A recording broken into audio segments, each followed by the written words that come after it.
terrific act, a tiger bouncing around like a kangaroo. For many circuses, the animal acts at top of the bill, and so it is here at Ashton's, where Brazil Rodriguez is the animal tamer, or trainer.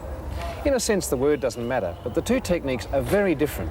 You can't really tame an animal and make it work for punishment. Although there's a whip involved and sometimes a chair or a stick, it's really there for show. You have to train an animal by reward.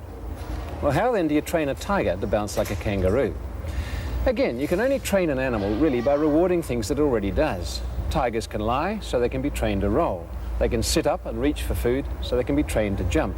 By working on those behaviours stage by stage, you can build them into quite a complex act. Well, how that's done is best seen not from out here where the audience is, but in there where the tigers are. And if I put the camera on, you can come inside and join me.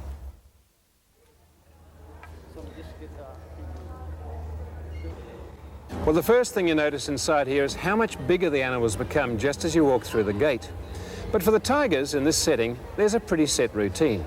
First of all, they have to learn who's boss, and it's Brazil. So they spend some time here getting to know that. They also learn that he's the source of reward. He has meat and he can feed them. But you can't really run an act feeding tigers with meat. They'd fight over it. So you have to teach them that the reward is really something else. And that's done by transferring it to the stick.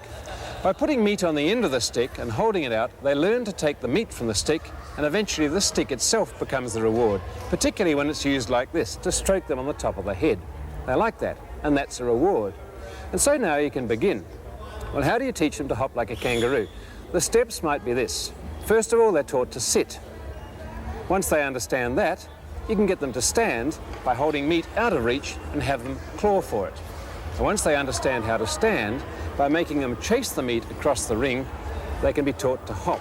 And that's the basis of the act that you saw. By working with those natural behaviours and rewarding each one in sequence, you can bind them into quite a complex act. And really, that's all you do when you train your family pet.